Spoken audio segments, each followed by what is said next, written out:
যে রাজশাহীতে আমাদের যতটি রাজশাহী বিভাগে আসন আছে ইনশাল্লাহ ধানের সব জায়গায় আমাদের বিজয় হবে।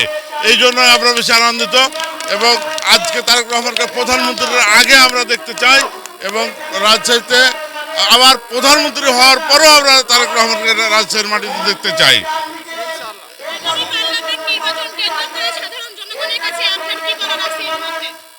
সাধারণ জনগণ কোনো বিভ্রান্ত হবে না, ধানের শীষে ভোট দেবে। অনেক চক্রান্তকারী দল আছে যারা চক্রান্ত করছে যাতে নির্বাচন না হয়, কিন্তু বাংলাদেশ জাতীয়তাবাদী দল সহ সাধারণ মানুষ চায় নির্বাচন করতে এবং দীর্ঘদিন পরে একটা ফেয়ার নির্বাচন হতে যাচ্ছে বলে আমি মনে করি এবং এই ফেয়ার নির্বাচন ইনশাল্লাহ হবে এবং বিজয় হবে ইনশাল্লাহ ধানের শীষ এবং সরকার গঠন করবে ইনশাল্লাহ বিএনপি।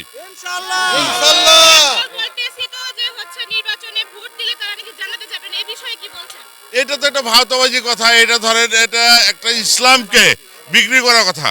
এটা ইসলাম এটা নাই যে কাউকে ভোট দিয়ে জান্নাতে যাবে, এটা একবার ধোঁকাবাজ ভাওতাবাজি একটা কথা এবং কেউ ভোট দিয়ে জান্নাতে যাবে না। যদি জান্নাতে যেত তাহলে আমরাও ভোট দিতাম, তাহলে ওখানে কেউ জান্নাত পেয়েছে ভোট দিয়ে এরকম কেউ এসে বলেছে বা কোথাও লেখা আছে? এটা নাই, এটা ভাওতাবাজি কথা। ভাওতাবাজি কথা জনগণ মানে না এবং শুনবে না, প্রতারণা।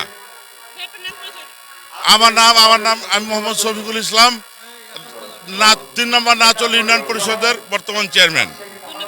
ধন্যবাদ।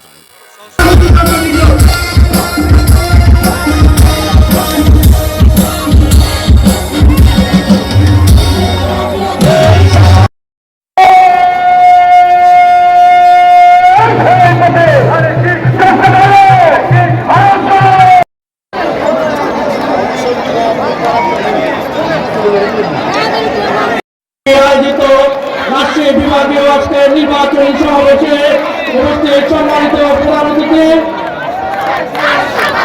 সম্মানিত সভাপতি, বিএনপি কেন্দ্রীয় নেতৃবৃন্দ, রাষ্ট্র বিভাগের নেতৃবৃন্দ,